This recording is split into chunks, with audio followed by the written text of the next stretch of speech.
All right, people, I am on journal page 232. Some of us have done it in our journals already, so go ahead and do this in your packet. And if you haven't done it in your journal, you get to choose either in your journal or in your packet.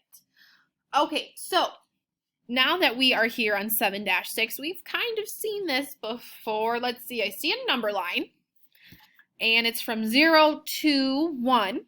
Okay, but you know what? I see arrows at the end. So one's pointing this way and one's going on forever this way. It's not a line segment. It's not just part of a line. It's a line because it continues on forever past 0. So all numbers below 0 this way and all numbers above 1. 1, 2, 3, 4, 5, 6, 7, 8, 9, 10, 11, 12, and forever, farther than we can count. So this is a line and it goes on forever in each direction.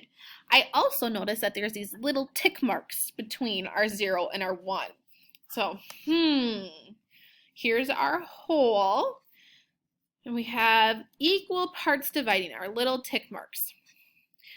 Now, I wonder, out of a fraction, where would this dot represent? What fraction of the whole? What's the distance of that dot? Remember, distance is the distance is from 0 to an end point. So what would that fraction be? Take a guess. Well, my first question is, how many equal parts is this spread into? If we start at 0, remember, here's our start point, 0. 1, 2, 3. We have 3 equal parts. Okay, so we would have 0 parts. Oh boy, gotta be writing. 0 parts out of 3 equal parts our whole is split into. That means if we have a whole, we have 3 whole pieces out of 3 equal parts. Wonderful. That means 0, 1 part out of 3. And our dot represents 2 over 3. Some of you might have thought, it's 3 out of 4 because 1, 2, 3, 4. But we can't count this because it's 0. So we have to go 1, 2, 3, 2/3. Awesome. We are going on to our next one. Number line B. Ooh, this. What do you notice about number line B that's not like number line A? 0, 0, 1, 2.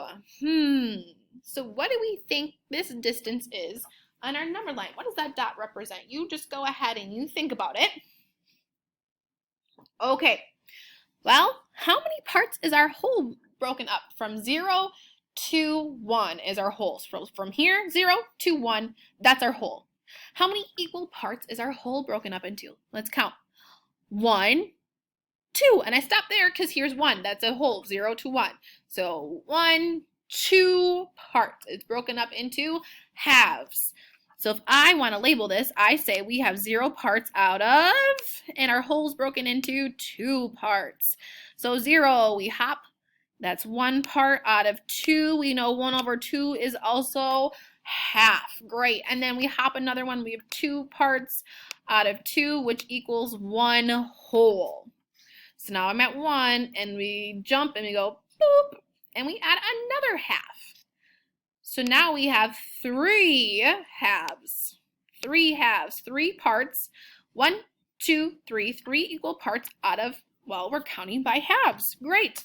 Now we jump 1 more half, and we have 4 out of 2 halves, or we could say 2 wholes. If this is 1, 2 a whole, we have another 1, 2. We have 2 wholes, 4 over 2. So 3 over 2 is where our number was, or our dot was located. And we are going to keep moving along, doing great. Remember, put me on pause at any time if you need to copy this down. But if I'm writing, you are writing. Good. Number line C. It's a number line because we keep going on forever. Here's our numbers on the line. Great. How many holes do we have here? Well, here's a hole, and we have another hole. So 0 to 1 and 1 to 2. Let's take a guess quick. What do you think these points are, these dots? What do they represent? First step, let's figure out how much our whole is split into. How many equal parts is our whole split into? Remember, from here, 0 to 1 is a whole. So what are our wholes equally split into? Remember, we start at 0. We don't count 0 because we have nothing right now. So we have 1, 2, 3, 4. Our whole is split into 4 equal parts. So we can say this is 0. Oops, that's a funny 0. 0 over, oh, look at that straight line, 3rd grade. 4. We have 0 parts out of 4 right now. So if I happen to go 1, I have 1 part over 4. So I have 1, 2 parts over 4. What's another name? What's another name? What's another equivalent of 2/4? What's another equal part? Well, if here's there, boom, we could say 2/4 is a half. Great. So now I have 1, 2, 3 parts. I have 3 over 4. Great. And here's a whole, so I know I have all of my parts over my equal parts. So 4 over 4 to make a whole. Great.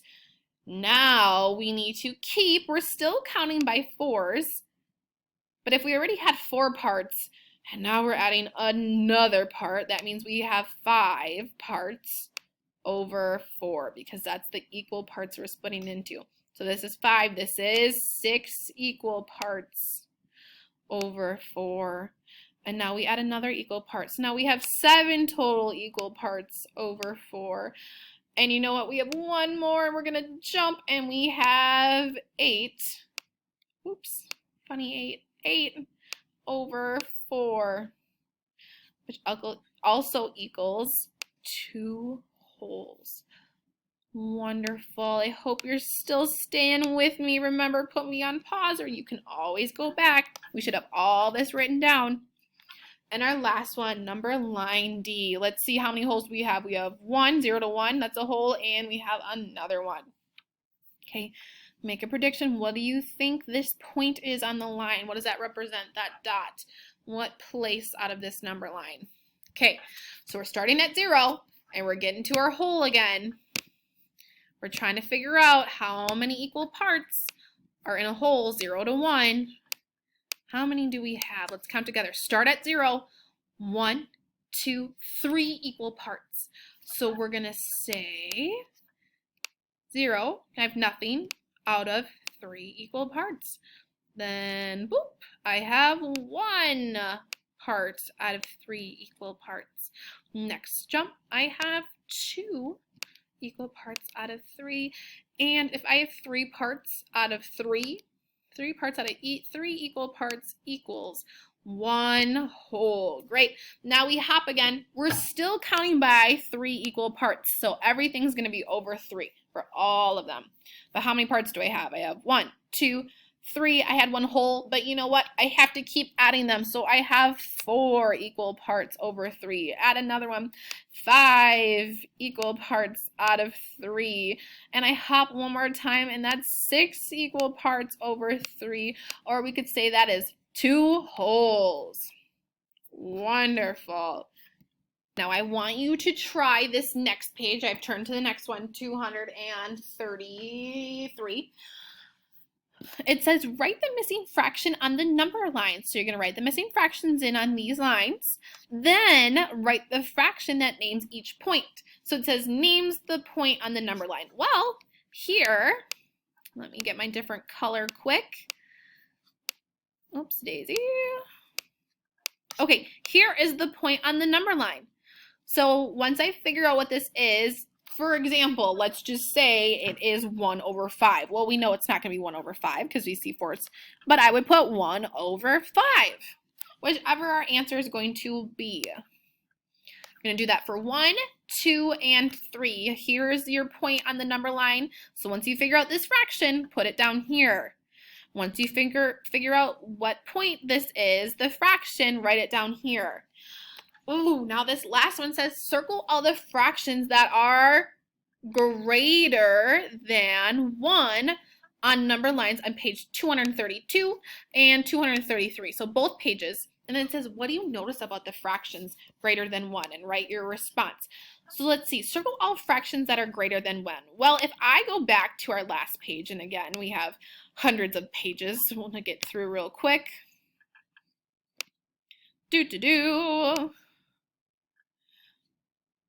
Okay, here we are. Okay, so fractions that are greater than 1. Let's just take a look.